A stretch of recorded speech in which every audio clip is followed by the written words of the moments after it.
Welcome to the Rogue Black Conservative.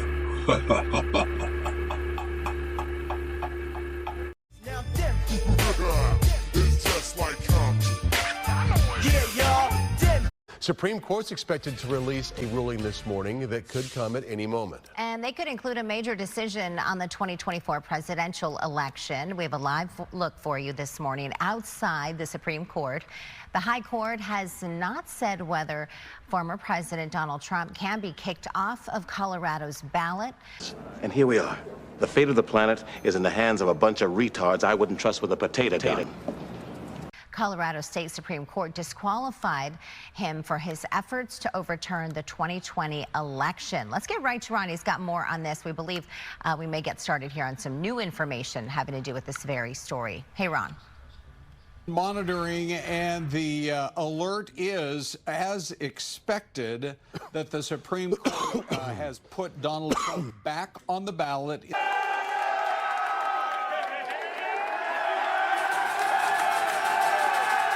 State of Colorado. Keep in mind this was a case specific to the state of Colorado, but the other states that had been trying to remove him were obviously going to take their cue from the highest court in the land. So here's what we've learned. The justices, Denver, Colorado, attempted to remove Trump from the ballot. It's like taking things in your own hands and deciding for the whole country. Colorado is a liberal stronghold. A lot of individuals will agree, we believe. It is time to make America great again. Starting here, a lot of people will say, if you go to the streets, Denver is like San Francisco.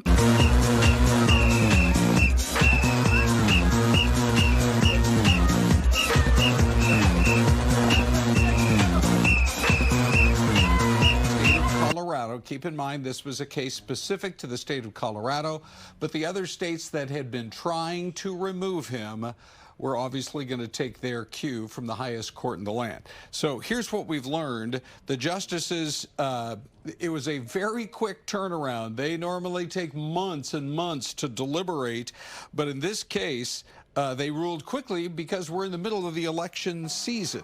So Colorado had tried to kick Trump off of their ballot because of his efforts to overturn the election back in 2020. The Supreme Court, though, was being asked to rule on something it had never ruled on before, which was how exactly does Section 3 of the 14th Amendment to the Constitution, which goes all the way back to the Civil War days, what does it mean? How does it apply the ban on insurrectionists? And so the court seemed very skeptical right from the start. Do you trust me or do you not? If you listened to the questioning of the state of Colorado when their representative was up before the court, they did seem highly skeptical. That's sheer insanity. I'm out.